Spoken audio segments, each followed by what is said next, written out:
తీవ్ర నేరాలతో అరెస్ట్ అయి 30 రోజులు జైల్లో గడిపిన పీఎం, సీఎం, కేంద్ర మంత్రులను తొలగించేందుకు వీలు కల్పించే బిల్లు అవసరాన్ని అమిత్ షా కేరళలో మనోరమ న్యూస్ కాంక్లేవ్లో బలంగా చెప్పారు. స్వాతంత్ర్యం వచ్చిన గత 75 ఏళ్ల చరిత్రలో ఇలాంటి బిల్లు రాలేదని అన్నారు. రాజ్యాంగంలో నైతిక విలువలు అవసరాన్ని ఈ బిల్లు చాటి చెబుతోందని తెలిపారు.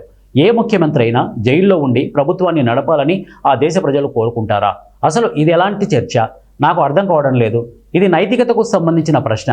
రాజ్యాంగంలో ఇంతకు ముందు దీనిని ఎందుకు చేర్చలేదని ఇప్పుడు వాళ్ళు ప్రశ్నిస్తున్నారు. భవిష్యత్తులో జైలుకు వెళ్లే వ్యక్తులు ప్రజాప్రతినిధులు అవుతారని రాజ్యాంగకర్తలు ఊహించి ఉండకపోవచ్చు అని అమిత్ షా అన్నారు.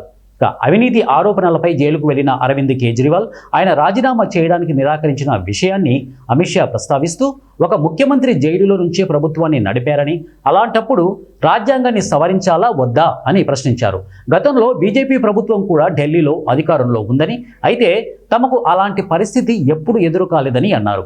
అరెస్ట్ అయిన వెంటనే కేజ్రీవాల్ రాజీనామా చేసుంటే కొత్త బిల్లు ప్రవేశపెట్టాల్సిన అవసరం ఉండేది కాదని అమిత్ షా స్పష్టం చేశారు.